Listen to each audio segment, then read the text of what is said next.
A paz do Senhor, amém? Se coloque de pé, louvado seja Deus por estarmos aqui mais uma noite, na presença desse Deus maravilhoso. Deus tem falado ao nosso coração. Se você realmente tem colocado a sua vida nas mãos do Senhor e veio para cá com o teu coração aberto, eu não sei você, mas eu já recebi tanto de Deus, momento de ministração, de louvor aqui. Deus falou tanto ao meu coração e parece que eu e o John combinamos. Ele falou, cantou esse hino Abba. Vou até pedir para ele já deixar no gatilho aí no final da pregação.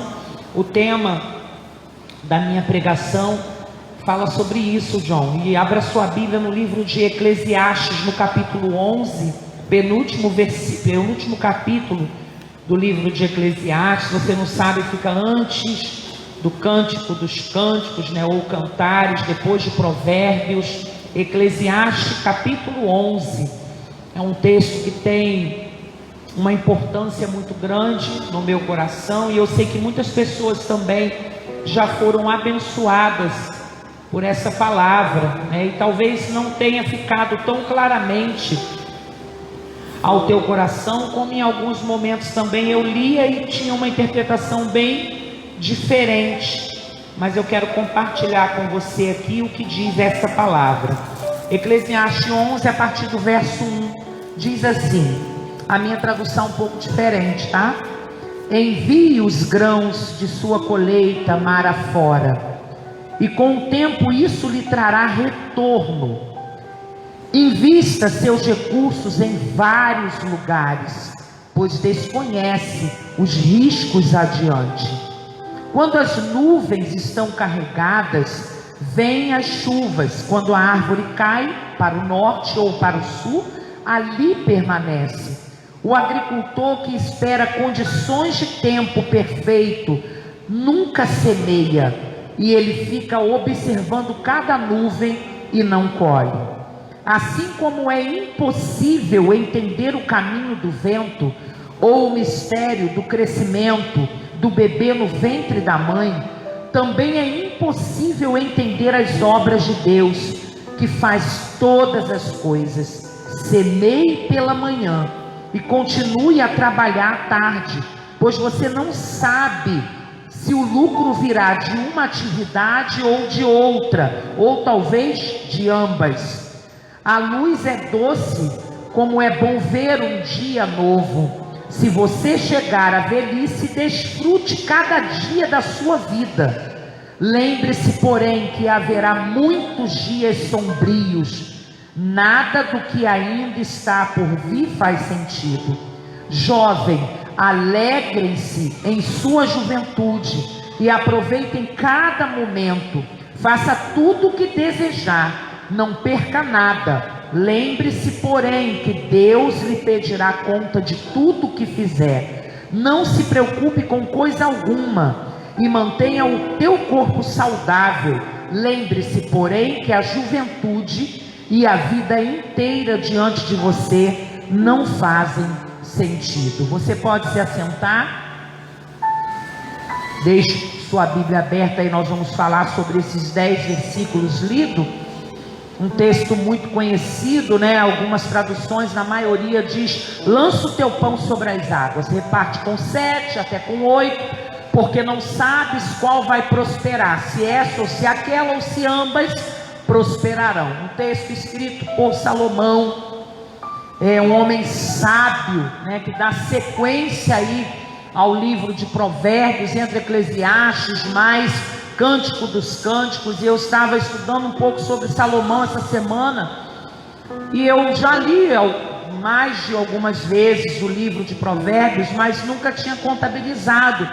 E estudando sobre a palavra, sobre Salomão, só em Provérbios ele escreveu 3.000 provérbios para edificação da nossa vida, para falar conosco de todas as coisas, de todos os detalhes da nossa vida. Em Provérbios, o dia a dia, procedimento, educação de filho, comportamento moral, ético, religioso, relacionamento entre casais, relacionamento entre irmãos, comportamento financeiro. Provérbios é extremamente é rico, né, em conhecimento, em sabedoria. Mas o livro de Eclesiastes também não fica para longe, não.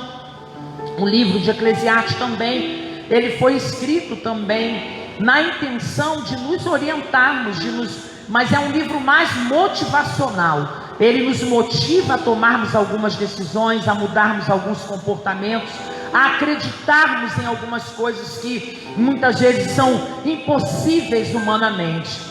E o tema, né, dessa pregação é: Deus é a minha realidade.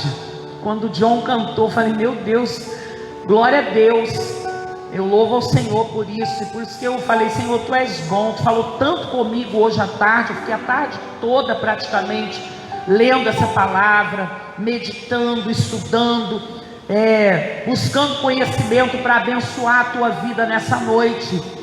E Deus é a minha realidade. Por que, pastor, esse tema? Porque o livro de Eclesiastes, capítulo 11, o temazinho em cima fala: incertezas da vida. Quem não as tem? Quem não as tem, né? Todos nós não sabemos de verdade o que irá acontecer amanhã, depois, nem daqui a uma hora. A gente acha que o culto vai acabar, a gente vai para casa, vai dormir. Alguns trabalham amanhã, outros estudam, outros são donos de casa, e assim vai. Mas na realidade tudo isso não passa de incerteza. As coisas acontecem e nós não temos pleno conhecimento ou capacidade de discernimento em relação à nossa vida diária, né? Aquilo que nós vamos viver posteriormente. E quando o John falou aqui sobre Deus é a nossa realidade, essa frase saltou muito para mim lendo esse texto, esse capítulo de Eclesiastes 11, falando sobre incertezas da vida. É um texto que Salomão esclarece do versículo 1 ao versículo 10 com clareza as dificuldades que nós como seres humanos vivemos, e às vezes dificulta a gente tomar decisões, mudar comportamento, seguir rota. É muito difícil a gente seguir, Gabriel, algo que só foi ouvido, sabe? Porque muitas vezes Deus nos desafia a irmos ao encontro de algo que na nossa realidade não tem sentido, não faz sentido. A gente diz: como que eu vou fazer isso? Como que eu vou prosseguir em relação a isso? Se talvez a tua situação hoje é completamente diferente daquilo que Deus tem dito que vai acontecer, que vai realizar na tua vida. E quando eu lendo esse texto, o início dele, o verso 1 diz: lança o teu pão sobre as águas, reparte com 7 até com 8, porque não sabe qual vai prosperar. Ou seja, você pode não saber de nada humanamente falando, porém, por Deus ser a tua realidade, aí que entra o segredo desse texto, do capítulo 11 de Eclesiastes. Eu não faço nada baseado na minha realidade, em quem eu sou, na minha capacidade humana, naquilo que eu já vivi como experiência, ou aquilo que eu ainda não vivi como experiência. Quando nós tomamos uma decisão, como Salomão nos orienta no capítulo 11 de Eclesiastes, não pode ser baseado na nossa realidade, naquilo que você é hoje, naquilo que você vive hoje, naquilo que você está enfrentando hoje. Porque, querido, se isso acontece, se você olha talvez para a tua realidade, para aquilo que você está vivendo, para aquilo que está acontecendo no presente momento na sua história, você não consegue cumprir o primeiro versículo do capítulo 11. Lança o teu pão, porque às vezes o pão que você tem é um só para te alimentar, para suprir a tua necessidade daquele momento. Aí você ouve uma palavra liberada, você recebe ali uma ministração que diz: pega esse teu único pão e lança sobre as águas. Olha, mesmo assim reparte com 7, com 8. Aí você começa a entender que para você acatar algumas direções de Deus para a tua vida, não existe outra forma de você trocar a tua realidade atual pela realidade daquele que está liberando a palavra profética sobre a tua vida. É você ouvir um profeta, você ouvir uma pregação, é você orar. Vimos aqui testemunhos testemunhos fortíssimos. No domingo eu fiz questão, gente, de ouvir o culto de domingo novamente. Eu pus o fone e na segunda-feira fiquei ouvindo o testemunho da Adriana e do Vitor. Eu fiquei ouvindo o testemunho do pastor Fernando. E fala disso, Adriana, vocês receberam uma ministração, uma palavra. Eu falei que o pastor nem lembrava de nada de retiro, não lembrava mesmo. Mas quando é lançada a palavra, se você e eu, nós que estamos aqui nessa noite, olharmos para a nossa realidade, nós não vamos ter coragem de lançar o pão sobre as águas. Nós não vamos ter coragem de repartir. Nós não vamos ter coragem de absorver aquilo que o Espírito Santo, através de alguém ou de alguma forma, falou ao meu e ao seu coração. Nós vamos ter dificuldade. Vamos falar, como que eu vou fazer isso? Senhor, tu está mandando eu fazer uma coisa que não tem lógica. O que ouvimos aqui de testemunho eram coisas que não tinham lógicas, não tinham cabimentos. Fora outras centenas de testemunhos. Fora outras centenas de testemunhos que nós já ouvimos, que Deus mandou fazer, que Deus mandou ir. Eu lembro, há muitos anos atrás, eu estava com 3 meses de gravidez do Daniel. Daniel está com 23 anos, esse ano faz 24. E a gente estava indo na casa da tia do Paulo, que ainda morava ali no Meia, a Ângela. E nós tínhamos que atravessar a rodoviária Novo Rio e pegar o Meia atrás ali para ir mais rápido, onde ela morava. Nós morávamos em Caxias na época. E quando nós entramos na rodoviária, subimos para atravessar e pegarmos o ônibus naquela rodoviária que tem atrás, né, de ônibus circulares, e veio aquele rapaz. Eu lembro, pastor, eu falo dele, eu não sei você, mas eu lembro da fisionomia dele, da cor. Eu só não vou dizer para você que eu lembro da roupa que ele estava, mas ele estava com uma mochila nas costas.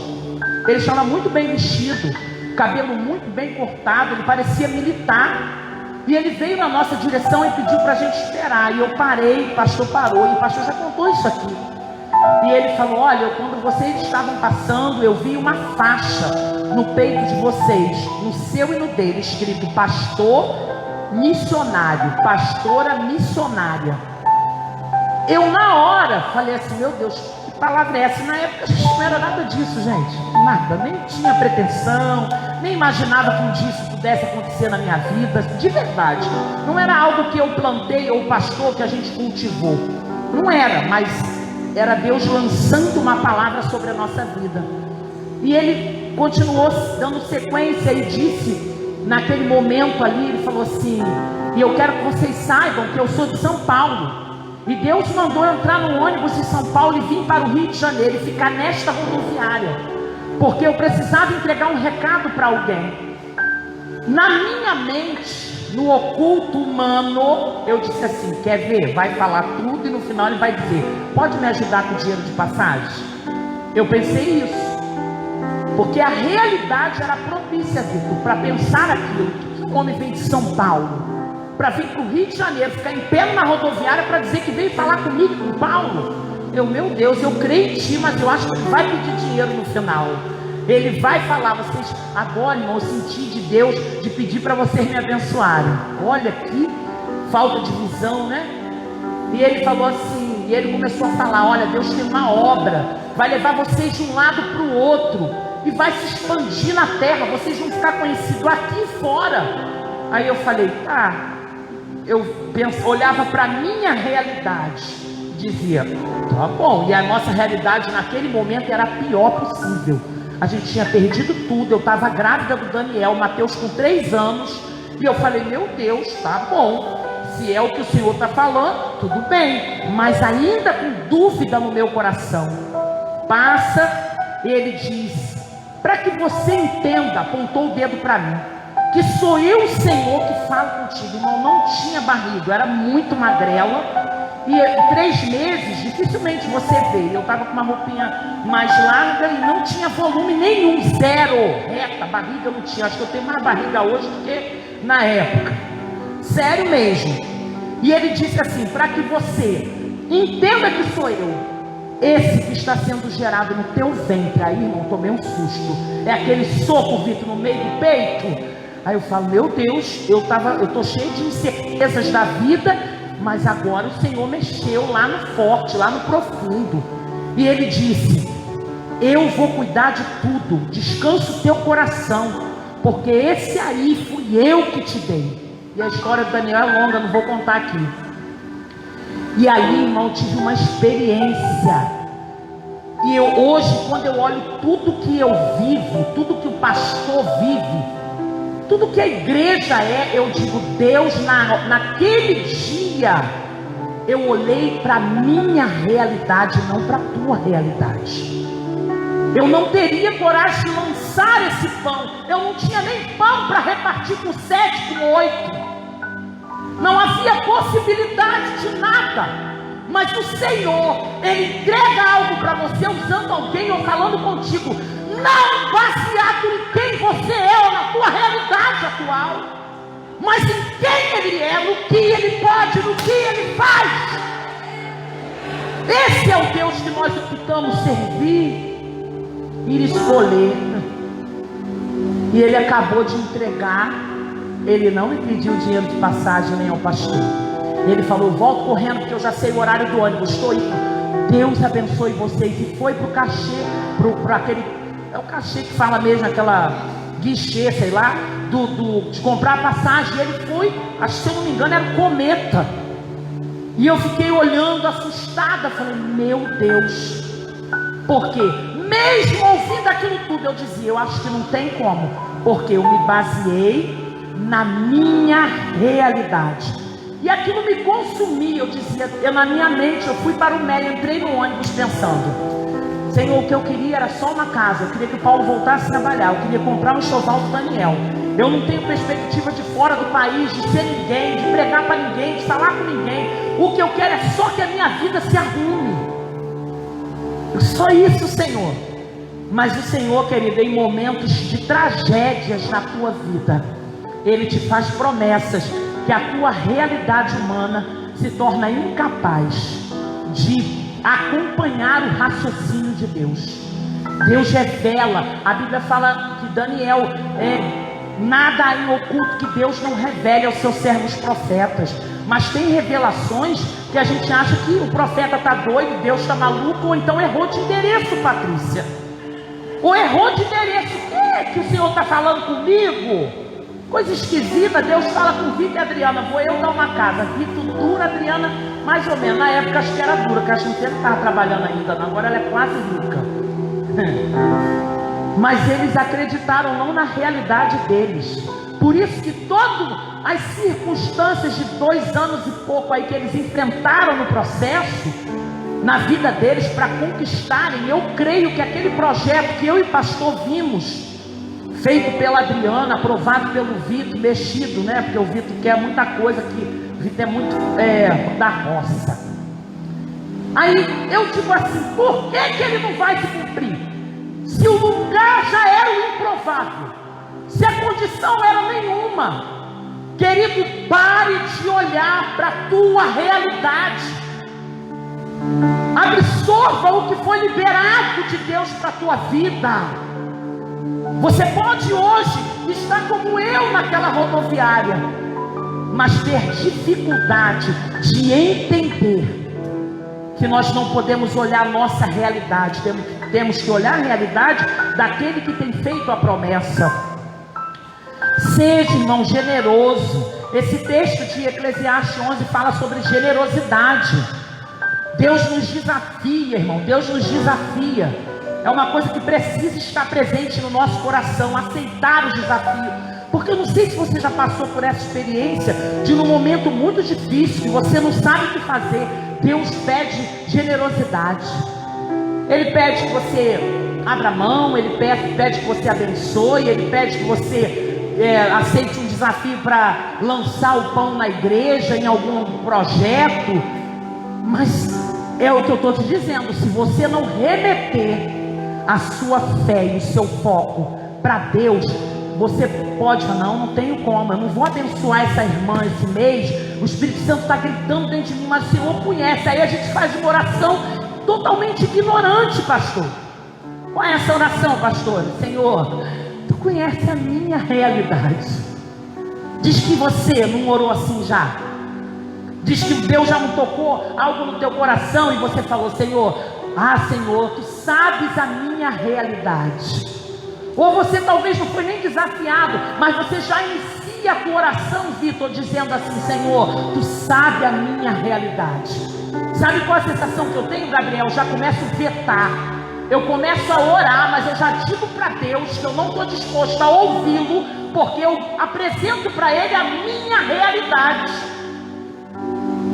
Eu começo a vetar a Deus quando eu começo a me relacionar com Ele em oração, porque eu já entro na presença do Santo dos Santos com uma listagem, dizendo para Deus o seguinte: Senhor, eu estou aqui falando contigo, eu estou aqui na tua casa, tu sabe que eu vim para esse culto de quarta-feira porque hoje é feriado, e eu consegui vir, estar aqui. O Senhor sabe que eu aproveitei, a gente já começa, aí Deus já começa, você já sabe, a Bíblia fala no Salmo 139, que antes que as palavras se formem na sua boca, o Senhor já sabe o que tu vai dizer, mas Ele te escuta, Ele te ouve, Ele sabe, aí Ele para e vamos ver o que Ele vai dizer. Senhor, eu estou passando uma luta, eu estou com a alma batida, eu estou com um sentimento horrível, eu estou fazendo besteirinha. Você começa a transferir para Deus, querendo que Ele altere o projeto que é dele, porque você entra no Santo dos Santos para mostrar para o Deus que pode todas as coisas, uma realidade que não cabe a Ele. Essa realidade, querido, vou te dar uma ideia, não é dele. A realidade de fracasso, Gleice Kelly, mamãe, não é dele. A realidade do insucesso, do fracasso, da incapacidade, da falta de condição, nunca é de Deus, é nossa. Vamos mudar a nossa oração a partir de hoje, baseado neste texto da Bíblia. Entre na presença de Deus, dizendo: Deus, tu sabe quem eu sou, mas eu sei quem tu és. Deus, tu conhece a praga do meu marido, mas eu sei que tu transformou a praga de Saulo em Paulo. Deus, tu sabe que eu fui vendido e traído pelos meus irmãos, mas Deus, o mesmo que o Deus que tirou aquele carinha lá do poço, daquela maldade que seus irmãos fizeram e colocaram ele como o segundo cara do Egito. Senhor, é nessa presença que eu estou entrando. Então segura o inferno, porque em breve tu vai me ver andando no segundo carro, com roupas trocadas, anel no dedo, e o nome do Senhor sendo glorificado. Que tal mudar sua oração? Que tal repreender esse vitimismo do capeta na tua vida? Que tal? Você vai ficar mais leve, porque você vai começar a viver a realidade de Deus e não a tua, porque a tua realmente é horrível. E muitas vezes, sabe o que nos impede de entrarmos na presença de Deus, acreditando que ser generoso com aquilo que Deus propõe vai mudar a nossa história? Pior é quando você vai orar e sabe que tudo que você está passando é culpa tua.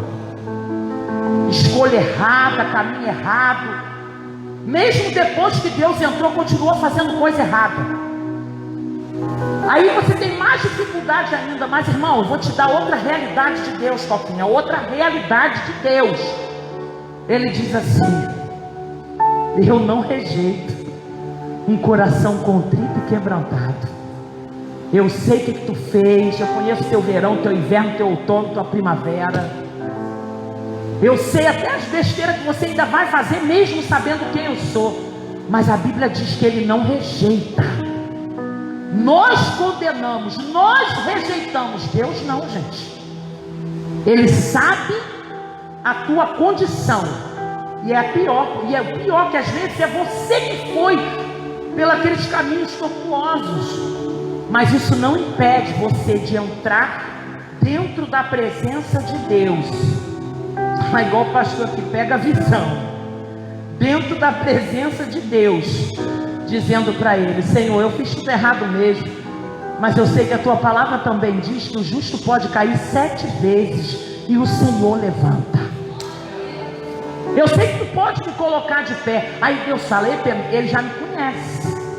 O relacionamento dele e dela já está sendo forte comigo. Por quê? Você começa a entrar na presença, não do teu jeito e vivendo a tua realidade, mas apresentando para Deus que você continua acreditando, mesmo com tudo embaraçado, que Ele é um Deus que te levanta de trás dos monturos e te coloca de pé.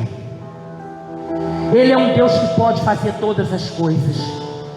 Faça, querido, e faça a sua parte independentemente do inesperado.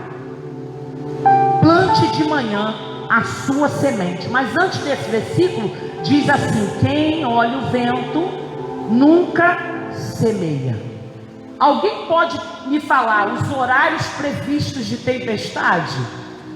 A meteorologia, a menina da Globo lá, ela diz assim: olha, há uma massa quente saindo não sei da onde, entrando lá, e vai chover na parte da tarde. Mas precisamente, alguém pode dizer se a chuva vai vir com vento ou não vai vir? Você simplesmente se calça, né? Pô, vou lá no centro do Rio, vou de ônibus, vou de metrô, de trem, vou pôr um guarda-chuva dentro da bolsa. Você se previne, mas às vezes você vai e volta. Eu, por exemplo, tenho uma roupa hoje tarde, estendi, está praticamente seca, umas pecinhas pouquinhas, que eu acabei de bater a roupa, já era bem tardinha, e deixei lá no varal, nos fundos. Aí eu olhei, dei uma saída. Aí eu olhei e falei: lua, tô te vendo, estrela. Mas vi umas nuvens querendo cobrir. Falei: caraca, eu não vou tirar essa roupa não, mas se chover eu vou ficar com uma raiva, porque se chove você tem que lavar de novo, a roupa fica fedorenta, né? E eu não quis tirar a roupa do varal. O que eu fiz, pastor? O que você fez então, pastor? Eu tentei a sorte, porque eu posso até 11h30, provavelmente o horário que eu saio daqui hoje, que eu tenho a live de oração, eu posso chegar em casa e falar: choveu, amanhã eu vou ter que bater tudo de novo, ainda mais que a roupa é clara, vou ter que bater tudo novamente. Eu tentei a sorte ali. Mas, querido, mesmo com o inesperado, não deixe de lançar sementes. Por quê? Pastora, por que você está falando isso? Porque você vem bem. Tipo, Deus fala, a palavra é liberada, você toma posse. Mas naquele momento, Bianca e Leandro, você não está vivendo nada, está tudo de boa, Adriano, tudo tranquilo. Aí você acreditou, você tomou posse, você teve convicção e saiu ao encontro da terra para lançar semente. No meio do caminho acontece o que? O inesperado. O que você faz com a semente, Lidiane? Bota na bolsa e volta para casa. Vou esperar eu estar melhor, vou esperar a coisa estar resolvida para depois eu dar sequência. É aí que você perde tempo. É aí que você retarda o processo. Ainda diz versículos: há tempo para todas as coisas. É aqui mesmo, Eclesiastes capítulo 3. Há tempo para todas as coisas. E Deus fala: minha filha, você está ficando velha, você está ficando velho, caduco, o tempo já passou, e você continua guardando a semente na sementeira, na bolsinha. Por quê? Toda hora que aparece o inesperado, você pega o saco de semente, dá as costas e vai embora da terra. Toda hora, ainda vem cheio de desculpa. Sabe quando que você vai frutificar? Nunca. Porque aquele que vive baseado na realidade de Deus, aquele que vive baseado na realidade de Deus, e está trovejando, mas vou fazer o que eu tenho que fazer. Eu vou lançar a semente que eu tiver que lançar. Eu vou arar a terra que eu tiver que arar. Eu vou plantar o que eu tiver que plantar. Mas está ventando, agora que eu vou mais rápido. Sabe por quê, querido? A palavra do Senhor diz aqui no versículo 6: o agricultor que espera condições de tempo perfeitas nunca semeia. Ele fica observando cada nuvem e não colhe. Assim como é possível entender o caminho do vento ou o mistério do crescimento do bebê no ventre da mãe, também é impossível entender as obras de Deus que faz todas as coisas. Foi aonde que Paulo e Silas viu o mais forte, talvez a mais forte experiência deles, dentro de uma cadeia.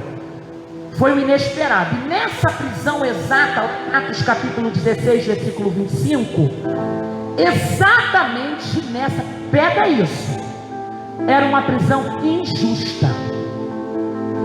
Se perguntassem quem prendeu Paulo e Silas, o motivo, não tinha. Ou seja, eles estavam andando, fazendo a obra, Paulo escrevendo as suas cartas, de boa, servindo, fazendo as suas viagens missionárias, fabricando suas tendas para autossustento, recebendo a ajuda de uma igreja e algumas outras mulheres que ajudavam o seu ministério. De repente veio os soldados, levaram Paulo e Silas para a prisão, amarraram, a Bíblia fala que eles foram acorrentados, pés e mãos. E isso significa o que, pastora? Inesperado. Inesperado, Vanessa, inesperado. O que Paulo e Silas podiam ter feito? Agora a gente vai ficar aqui quieto, chorando, porque o inesperado aconteceu. Mas, querido, dentro daquela prisão, Deus tinha um objetivo. E eu vou repetir uma frase do nosso pastor dita ontem ali no recreio. Não sei se vai sair exatamente igual. No recreio não. Ih, pastores, peguei sua mania. Tanta igreja que já estão ficando tudo doida. Amém. Quando tiver 100, irmão, vou botar o pessoal de Portugal, eu vou botar na Alemanha eu vou botar no Paraguai, vai ser uma mistura só, mas tá bom, vai dar tudo certo, que é tudo, eu sou a Deus provedor, dá tudo certo. E o pastor ali em Vassouras ontem, ele falou sobre Paulo e Silas, e foi uma pregação, um culto ontem, foi surreal, bênção, presença de Deus, foi muito forte o culto ali, com os nossos irmãos. Mais uma pessoa se decidiu ontem, né, vai ser recebida como membro da Deus Provedor. Está crescendo lá a igreja, gente, né? Glória a Deus por isso. Mas o pastor falou sobre Paulo e Silas e disse o seguinte, que eles não ficaram orando ali, não ficaram orando, ai agora, ô Silas, ô Paulo, estamos sofrendo, a culpa não é nossa, olha a situação, olha as correntes.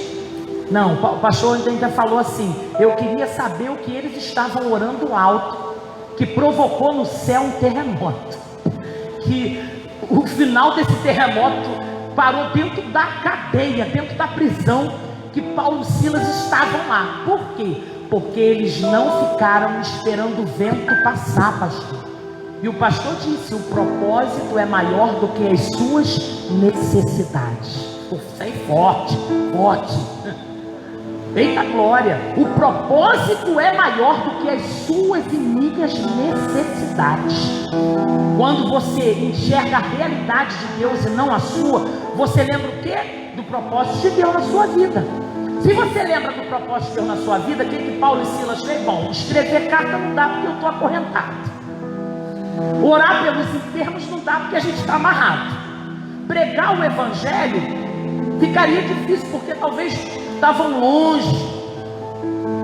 O que nos resta fazer, Silas? Paulo falou, Silas, eu penso, vai ter só viagem. Silas, você sabe cantar bem? Tu canta um hino e eu oro. Tu canta, Silas. E Paulo, eu prego em oração. E eles começaram, sei lá quantos hinos foram cantados, eu sei lá quantas orações foram feitas. Eu sei que por semear dentro daquela situação inesperada que eles estavam vivendo e passando, o céu parou e disse, para tudo aí. E a palavra do Senhor diz que a colheita foi dentro da cadeia mesmo, filho. Porque ontem ali, ouvindo a pregação, o pastor também disse que não foi só as correntes de Paulo e Silas que foram quebradas e partidas, todos foram livres. E o que aconteceu? A liberdade só física? Não, irmão, todos ali se renderam aos pés do Senhor Jesus. Por que você está falando isso, pastora? Porque se Paulo e Silas ficassem como você que está aqui nessa noite, esperando melhorar, o inesperado ficar mais calmo, as coisas tomarem, não vamos, quando eu estiver melhor eu vou fazer, quando eu estiver passando bem eu vou fazer, quando eu estiver mais equilibrado eu vou fazer, quando eu tiver menos problemas de saúde, vou te dar uma ideia, de repente Deus não vai te curar, e se você não usar a pouca saúde que tu tem agora, você vai morrer e não vai deixar obra nenhuma. Sinto muito, mas quando Deus me deu essa palavra, Deus me falou isso. Eu dobrei o joelho para apresentar a palavra que Deus me deu. Aí eu comecei a orar e Deus falou comigo: sabia que tem muita gente que está esperando ficar bem de saúde para fazer a minha obra? Aí eu tomei um susto. Por que Deus está falando isso comigo? Gente, eu sou maluca assim mesmo, tá? Por que Deus está falando isso comigo? Aí Deus falou: porque uns eu queria que estivesse fazendo a obra agora com a pouca saúde, porque eu não vou curar. E aí, pastor? Pastor, eu estou muito metida em relação à saúde, mas irmão, eu sou muito ruim de saúde. Eu estou metida porque eu nunca mais, Patrícia, parei no posto de emergência. Minha vida era acabar tudo e ir para o Mário Leone. Todo mundo do Mário Leone já me conhecia. Médica, enfermeira, recepcionista, sobe dela é emergência, hipertensão, não sei o que, já sabia, não precisava nem me apresentar. E eu pedi a Deus aqui no culto de domingo: Senhor, se tu não quer me curar, me dá solução. E Deus me deu. Mas essa solução não significa mais do que eu recebi cura. Eu não tenho cura ainda na minha vida, irmão. Para eu estar aqui de boa pregando, eu tomo todo dia 7 comprimidos, 5 de manhã e 2 à noite. Na sexta-feira fui para Petrópolis, a gente andou, não vou dizer que andou, que é abuso, né? Eu estava de Honda Civic, que ele me conhece já, ele diz: oi pastora, tudo bem? Entra aí. Não foi como das outras vezes, né? Mas foi um dia agitado, vai para lá, vem, desce, vai, de lá fui direto para Vassouras. E quando eu chego em Vassouras, ovelhas de Vassouras, não fiquem tristes, irmãos, lá eles adoram um profeta. É muito, eu tenho que tomar cuidado, Adriana, lá na terra eu entro dizendo: Senhor, que tu viu Jeremias uma vara? Porque se eu der lugar, irmão, eu tenho que entregar profecia, revelação a cada 5 minutos. Eles gostam, né, desse reteté, mas a gente não pode. Como eu sempre falo, eu não invento, eu repito, e se Deus não fala, eu não tenho o que dizer. Aí chego lá, pastoral para um, e quer pergunta da Bíblia. Tem muitos neófitos, querem conhecer a palavra, e tem que explicar, e do pequeno ao grande, o velho. Aí sábado, outro dia, agitado, aí à noite culto. Chego em casa quase 1h da manhã, ou seja, eu saí de casa sexta e cheguei domingo 1 da manhã, quase. Meia-noite e pouco. Meus pés, agora hoje está não, está sequinho, estavam desse tamanho. Não cabia nada, sandália, chinelo, nada. Tudo inchado, mão, mal-estar. Eu passei muito mal voltando na serra de Paracambi. Quem conhece, é uma serra muito ruim. É tensa, porque você fica tensa, né? Um carro vindo, caminhão, tudo estreito, curva atrás. Irmão, voltei assim, ó. Falei: meu Deus, parece que eu bebi. Que isso? Mas não, eu comi. Porque teve churrasco, aí eu não estou acostumada a comer essas coisas pesadas à noite. E já não estava bem agitada. Aí cheguei como? Morta. O que você fez domingo, pastor? Irmão, tinha muita coisa para fazer na igreja. Tomei banho e vim para a igreja, para o culto. E de noite eu vim para o culto. E depois do culto eu fiz campanha. Aí alguém pode dizer: um absurdo a pastora Rose se sacrificar. Irmão, para onde eu vou não tem obra. Eu não vou ficar esperando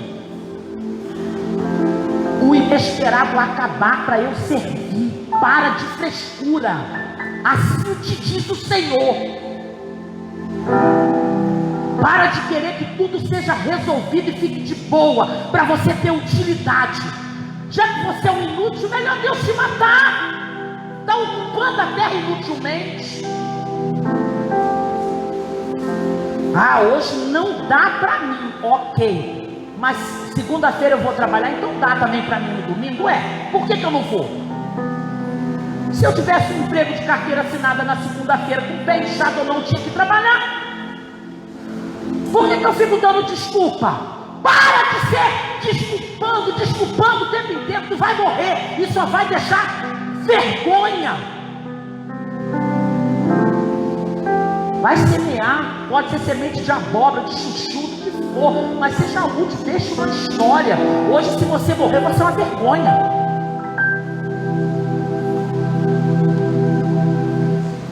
Não, porque Deus falou comigo. O que, irmão? Ele não fica falando com inútil. Me perdoe, mas é porque eu mandou pregar. Posso vir passando mal, posso ir passando mal para o trabalho, mas para a igreja não. Você está sacrificando aquilo que vai fazer a semente multiplicar.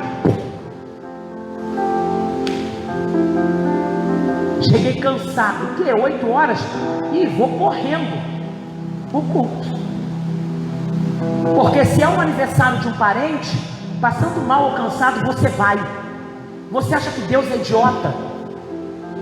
Você acha que Deus é besta? Você acha que Deus é bobo? É burro? Deus sabe que Ele não está em primeiro lugar na sua vida. Deus sabe disso. Aí vê Deus honrando o Vitor, honrando sei quem, honrando a pastora, honrando o pastor, fazendo acontecer. Caramba! Porque Deus vê. Eu vou falar, não sou de falar, não odeio falar. Aprendi com o nosso pastor no seminário também isso, mas eu preciso falar isso hoje. Eu preciso. Deus vê eu pegando minha gota de saúde. Meu cardiologista já mandou mensagem para mim, ó. Ano passado tu não fez nenhum exame, esse ano deve ter uns 30, se prepare. Senão dá ruim. Às vezes eu sinto os ziquezinhos, os negócios, falei, sai, onde sai, eu tenho que fazer obra, eu tenho que ir para Vassouras. Daqui a pouco Jesus eu tenho que ir para Petrópolis. E por que você é assim? Porque a minha mãe faleceu com 38 anos de vida. Eu não lembro exatamente quando ela aceitou Jesus, que ela nunca foi, não foi crente a vida inteira como eu. Mas eu vou te dizer, aquela mulher morreu com 38 anos e tem mais obra e é mais conhecida na terra e no céu do que você que está com 70, 50 e 60 anos. Eu cresci vendo ela usando a pouca saúde que ela tinha para fazer comida para a cantina da igreja. Minha mãe era secretária da igreja, tesoureira da igreja, conselheira de jovens, ajudava nas classinhas de criança, dirigente de círculos de oração, cuidava da ação social, era responsável pela cozinha da igreja. A minha mãe era cardíaca, hipertensa, grave, mas na semana anterior do falecimento dela, teve um angu baiano na igreja, eu não esqueço, e ela fazendo, não pastor, as carnes a gente faz no fogo, mas o angu a gente faz no fogão de lenha, para poder economizar para a igreja, porque a igreja era muito pobrezinha. E eu cresci vendo a minha mãe usando até a última gota da sua vida para servir o reino. Aonde a irmã Graça faleceu?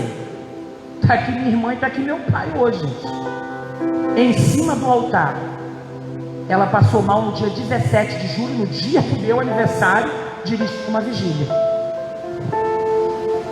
E qual é a lembrança que eu tenho dela? Ela cantando o último hino, bendito seja o Cordeiro. Eu tinha 11 anos, eu lembro, que na cruz por nós padeceu. Soltou o microfone, não voltou mais. Aí alguém diz, que dramático. Não, filho, eu fico imaginando a Adriana quando ela chegou no céu. Pelo amor de Deus. Ela era eu sou das dela, né? Do contrário, que eu aprendi o que eu sei com ela.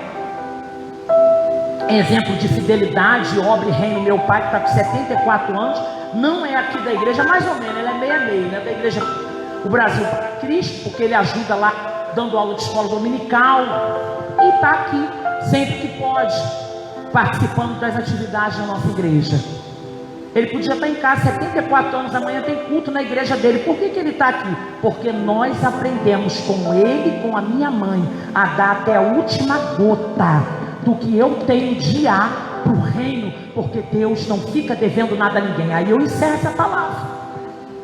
O resultado não depende de você, mas o caminho sim. O resultado não depende de você. Por quê? Por mim eu posso ir para o céu? Por mim eu posso me salvar? Não. Por mim eu posso salvar o Mateus e o Daniel?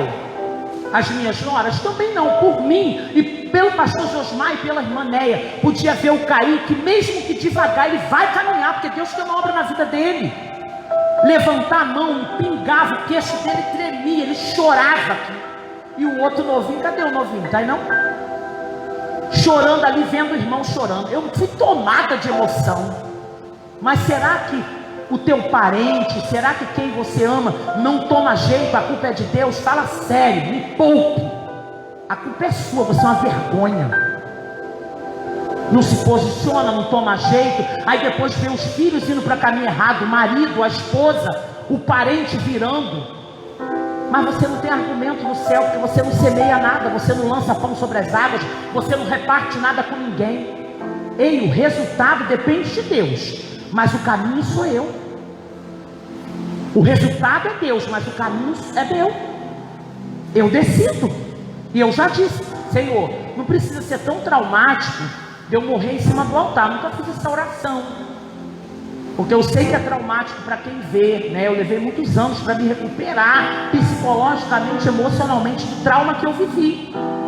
Mas hoje que eu tenho maturidade, e eu quero encerrar dizendo para você que esse livro de Eclesiastes, quando Salomão escreveu, ele já era idoso, ele já era velho, ele já estava lá no norte da Palestina, provavelmente tinha sido no tempo de Ezequias, que escrito Eclesiastes, e ele estava lá, escrevendo, porque ele estava observando tudo, fazendo um apanhado geral, Vitor, do que ele tinha vivido, do que ele tinha visto também acontecer no processo.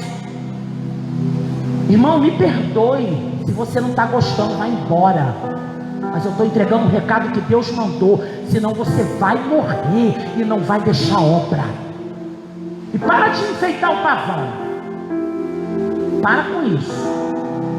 Olhe para Deus e diga para Ele: Senhor, me muda, porque eu quero viver a tua realidade. Pode subir, John, por favor. Ministério. Eu quero, Senhor, viver a tua realidade. O resultado não depende de você, mas o caminho sim. Coisa linda. Pastor, você foi a Petrópolis? Patrícia é queridinha do seu Celso lá? Fez contato com ele? O pastor está fazendo apelos direto para entrar o suficiente para pagar. Vai entrar, meu pastor, vai entrar. Vai entrar, é porque ainda o contrato não está pronto. O contrato fica pronto, o dinheiro entra na conta, quem sabe até sexta-feira. Irmão, é forte, Brasil. Mas quem foi para Petrópolis rodar? Ficamos lá igual 7 horas da noite, a gente chegou, tudo ainda fechado, 8 horas da manhã. E começa, vai para lá, vai para cá, roda de lá, né? Procura daqui, procura de lá, anotando os números, ligando, esse não, esse não, esse não. O caminho foi de quem? Pastor Paulo, pastora Rosa, pastora Patrícia, né? Marcha fingindo que não está nem me vendo. Pastor Marcos, pastor Eduardo. O caminho foi nosso, a gente que saiu de manhã, segunda-feira, após um domingo, cansado, feito um louco. Vamos a gente para lá, mas foi bom, eu gosto, irmão, fazer obra, caraca, me dá um ânimo, eu fico doida. Quando eu, por algum motivo, eu não vou para Vassouras, eu fico arrasada. Mas você não passa mal, e daí, irmão? Porque isso é aquela noite o Senhor me chama, fala: pô, se eu pelo menos podia ter dirigido mais um culto, podia ter servido mais um pouco. Agora o resultado, pastor, de encontrar um imóvel daquele top master das galáxias planetárias, era de Deus, pastor. Pelo valor, John e Jéssica viram um imóvel lá inferior, 20 mil o aluguel. Quando a gente olhou e viu o número, pastor, se o do John e da Jéssica era 20 mil, essa aqui é 30, 2.500. Precisa de quê? Fiador, não sei o quê? Não, só dá o depósito, faz um contrato. Vamos aumentar porque é comercial, bota o contrato aí de 4 anos e aluga para a igreja. Aí hoje o seu Celso lá respondeu: não, até segunda-feira no máximo, estou esperando só os irmãos chegarem para fechar o contrato. O resultado é de quem? É de Deus, mas o caminho foi de quem? Do pastor, que acordou, que foi para Petrópolis, que rodou. Ai, o Vitor deu um testemunho fenomenal, vendeu tudo, está rico, milionário. Mentira, porque o dinheiro já acabou. Mas quem é que ficava lá? Rimob, bom dia, Vitor. O senhor tem interesse em casa? apartamento, alguma propriedade, você está procurando um imóvel para vender, para comprar. Rapaz, eu estou querendo um imóvel.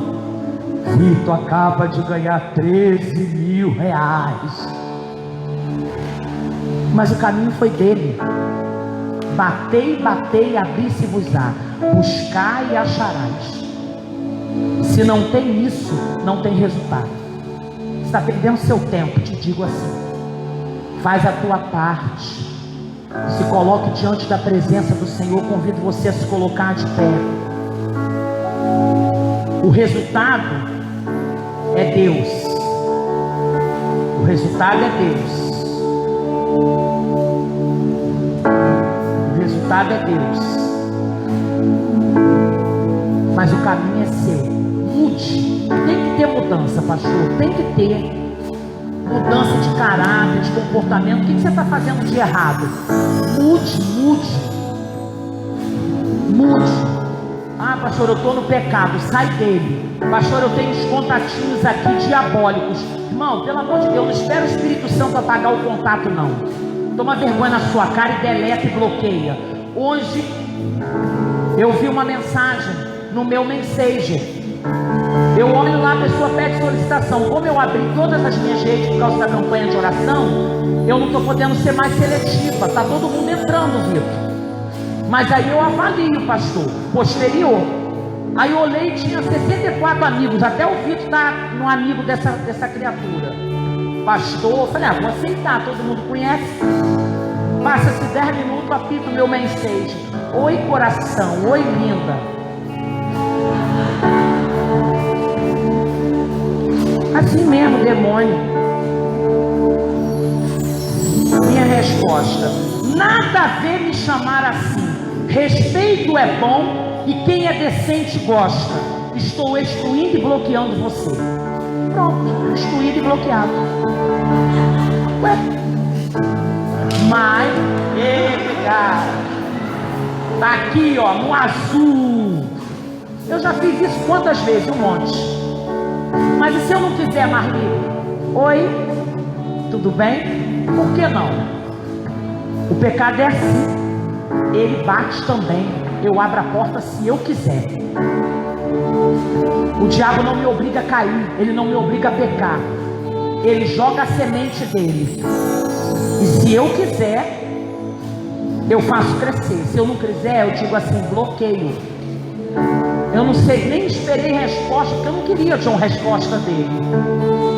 Mas o Senhor, Ele tem acesso ao meu WhatsApp, Ele tem acesso ao meu Instagram, Ele tem acesso ao meu Face, Ele tem acesso ao meu telefone, Ele sabe quem eu sou. Sabe por quê? Porque eu escolhi as sementes que eu quero plantar. Tive uma pastoral com a Samira e falei, Samira, você não é vítima.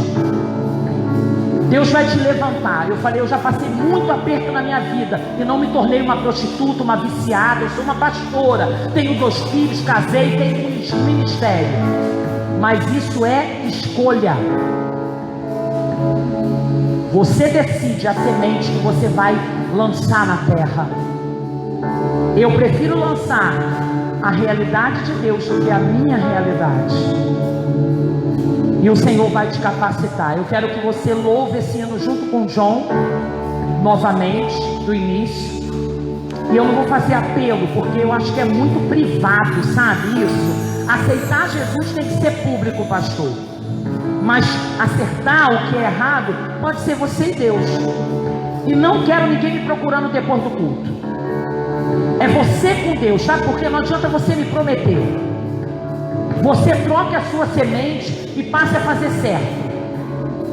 Não adianta você vir, não, é porque Deus falou muito comigo, pastor, eu quero dizer que eu realmente estou lançando a semente disso, daquilo. Pega o saquinho, joga fora a semente e remete a sua realidade ao Deus que pode todas as coisas. João.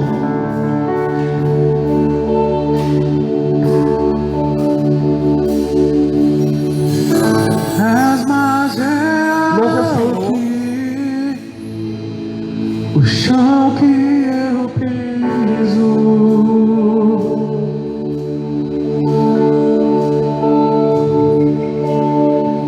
és mais real que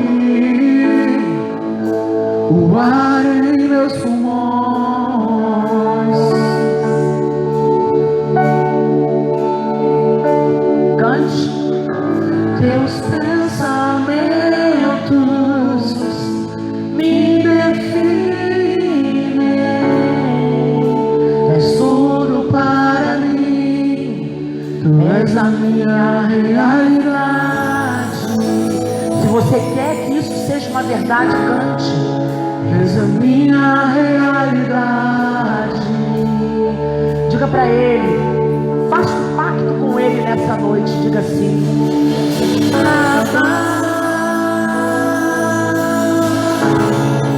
eu pertenço a Ti. Diga para Ele assim: é só o Senhor, a minha vida é tua. Diga para Ele.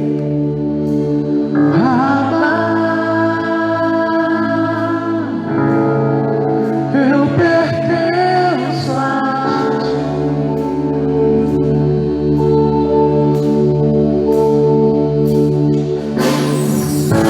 Estás mais perto,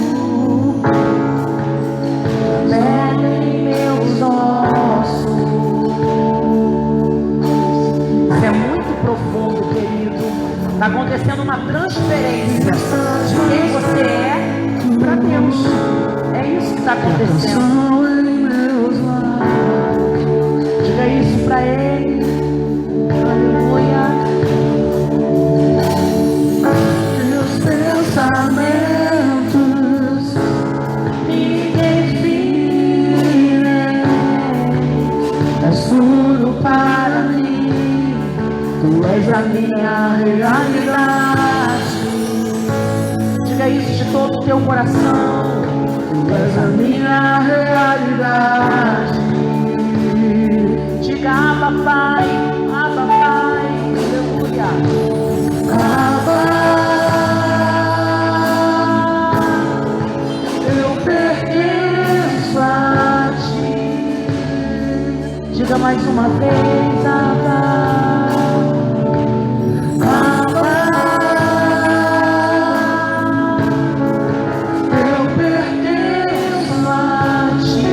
Precisa ser, querido, uma escolha do teu coração. Precisa ser. Faça essa escolha. Faça essa escolha. Diga para Ele: chega, Senhor. Chega de trabalhar com a minha realidade. Eu quero a tua realidade para minha vida. Diga isso para Ele. Eu vou lançar um pão sobre as águas. Eu vou repartir com 7, com 8. Eu não vou mais permitir que o inesperado me impeça de lançar a semente. Eu não vou permitir mais que o vento, que a tempestade, que aquilo que deu errado me impeça de reconhecer que Tu é o Abba, Tu é o meu paizinho. Eu pertenço a Ti, eu pertenço a Ti. Não justifique-se mais. Diga assim: eu quero ouvir as vozes. Abba. Os instrumentos parem, por favor. Eu pertenço a Ti. John pode cantar, só os instrumentos que parem, tá? Diga mais uma vez.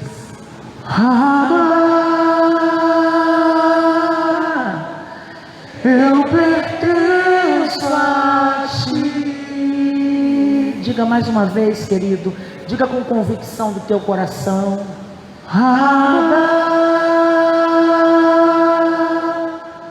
Eu pertenço a Ti.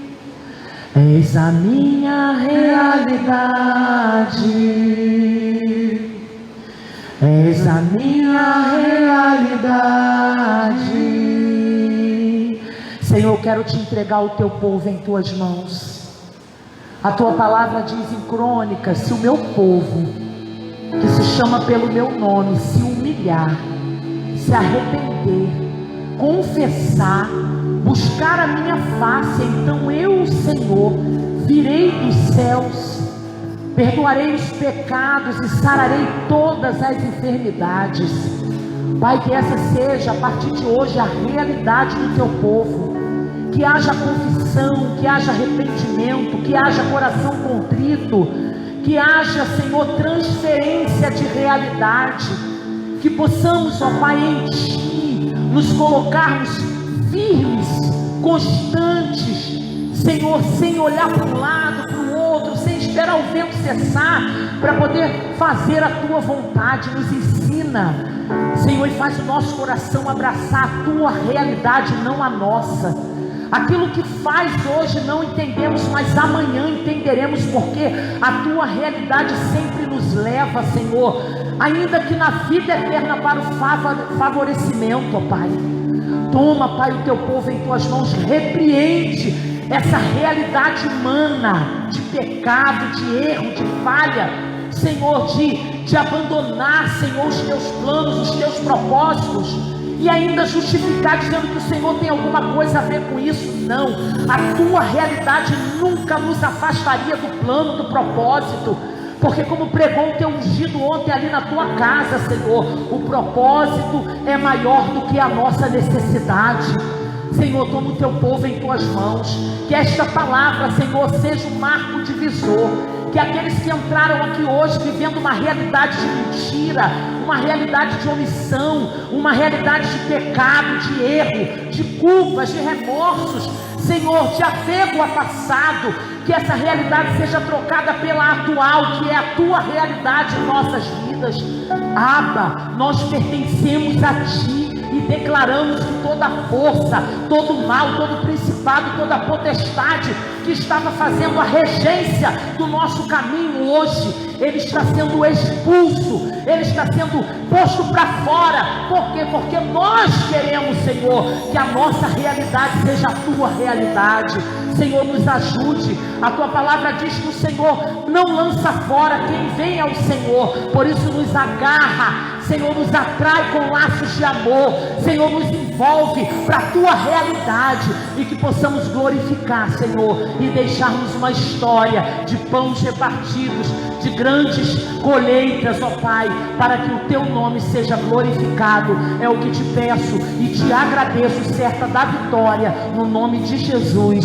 Amém e amém. Pastor Paulo, Deus abençoe a igreja.